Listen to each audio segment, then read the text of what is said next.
মধ্যপ্রাচ্যের যুদ্ধ পরিস্থিতির কারণে সৃষ্ট বৈশ্বিক জ্বালানি সংকটের প্রেক্ষাপটে সরকারি বেসরকারি অফিসের সময়সূচিতে পরিবর্তন আনার সিদ্ধান্ত নিয়েছে সরকার।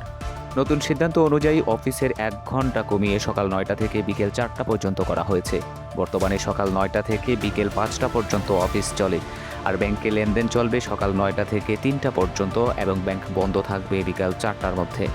এছাড়া দেশের সব দোকানপাট ও শপিং মল সন্ধ্যা 6টার মধ্যে বন্ধ করতে হবে, যা আজ শুক্রবার থেকে কার্যকর করা হবে। বৃহস্পতিবার রাতে মন্ত্রিসভার বৈঠকে এসব সিদ্ধান্ত হয়। রাত 9:15টায় জাতীয় সংসদ সচিবালয়ের মন্ত্রিপরিষদ কক্ষে প্রধানমন্ত্রী তারেক রহমানের সভাপতিত্বে মন্ত্রিসভার বৈঠক শুরু হয়।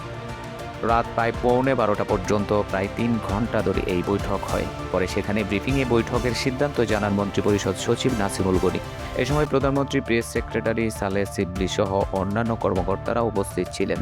এর আগে গতকাল সকালে দেশের সব দোকানপাট ও শপিং মল রাত 8টার মধ্যে বন্ধ করার ঘোষণা দিয়েছিল বাংলাদেশ দোকান মালিক সমিতি। তবে সরকার সন্ধ্যা 6টার মধ্যে তা বন্ধের সিদ্ধান্ত নিয়েছে।